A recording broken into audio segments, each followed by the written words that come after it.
Welcome to Bitcoin World Media, जहां हम करेंगे क्रिप्टो की बात आपके साथ। आज की इस गहरी चर्चा में ना हम एक ऐसी रीसेंट न्यूज़ रिपोर्ट पर बात करने वाले हैं जो काफ़ी इंटरेस्टिंग है। हाँ, ये सच में काफी हटके टॉपिक है आज का। बिल्कुल। तो आज हम ज़ीरोधा के को फाउंडर निखिल कामत के एक नए आर्थिक विचार को आसान भाषा में समझने की कोशिश करेंगे। उन्होंने बेसिकली डॉलर लिंक्ड क्रिप्टो की बजाय एक गोल्ड बेस्ड स्टेबल कॉइन यानी सोने पर आधारित डिजिटल करेंसी का समर्थन किया है। सही कहा। और ये समझना बहुत जरूरी है क्योंकि आजकल हम देख रहे हैं कि पूरी दुनिया ना क्रॉस बॉर्डर पेमेंट्स के लिए डॉलर बैक्ड स्टेबल कॉइन को जल्दी जल्दी अपना रही है। हाँ, मतलब वही तो। लेकिन मुझे लगता है ये तो वैसे ही हुआ जैसे किसी और के देश के आर्थिक नियम अपने देश पर थोपना, है ना? एग्जैक्टली।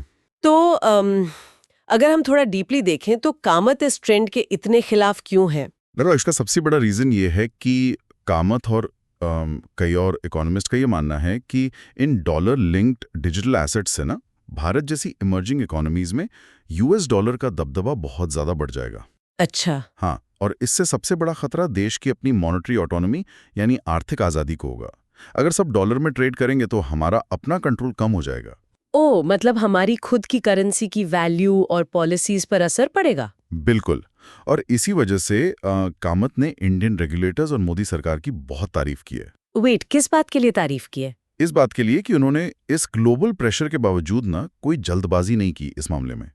उन्होंने बाहरी सिस्टम्स को ब्लाइंडली अपनाने की जगह यूपीआई जैसे लोकल सिस्टम को मजबूत करने पर फोकस किया है। हाँ, यूपीआई तो वाकई हमारा सबसे बड़ा स्ट्रेंथ बन गया है। सही में। तो ये तो हो गई प्रॉब्लम की बात।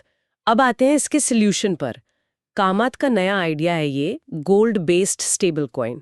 इसको थोड़ा समझते हैं। हाँ, ये काफी ब्रिलियंट आइडिया है। क्योंकि देखो, भारत में हजारों टन सोना बस लोगों के घरों में और लॉकर्स में बिना किसी इस्तेमाल के रखा हुआ है। मतलब धूल खा रहा है और उससे कोई मुनाफा भी नहीं होता। वही तो। और यहीं पर ब्लॉकचेन टेक्नोलॉजी काम आती है।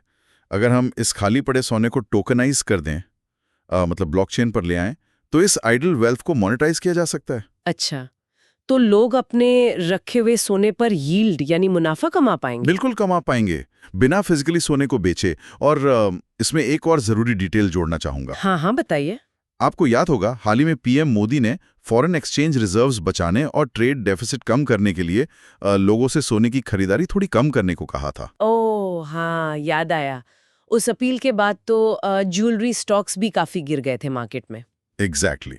तो ऐसे माहौल में एक गोल्ड बैक डिजिटल एसेट बिना नया सोना खरीदे पुराने सोने से आमदनी का एक बहुत ही बेहतरीन तरीका बन सकता है।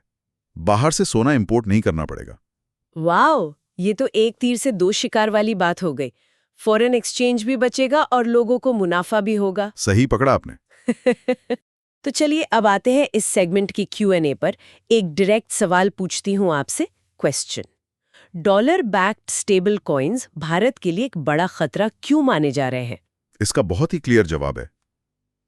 आंसर: क्योंकि इनके लगातार इस्तेमाल से भारत की अपनी मॉनेटरी आज़ादी कमज़ोर पड़ सकती है और यूएस फाइनेंशियल सिस्टम पर हमारी निर्भरता बढ़ सकती है, जो लंबे समय के लिए नुकसानदायक है। एकदम सीधी और साफ बात। तो आज की इस गहरी चर्चा से हमने काफी कुछ नया सीखा। देश की आर्थिक दशा को हमेशा के लिए बदल देगा? ये सच में एक बहुत बड़ा सवाल है सोचने के लिए। सही कहा। डेली न्यूज़ की जानकारी के लिए हमारे चैनल को सब्सक्राइब कर लें। जल्दी मिलते हैं एक नए टॉपिक के साथ। धन्यवाद।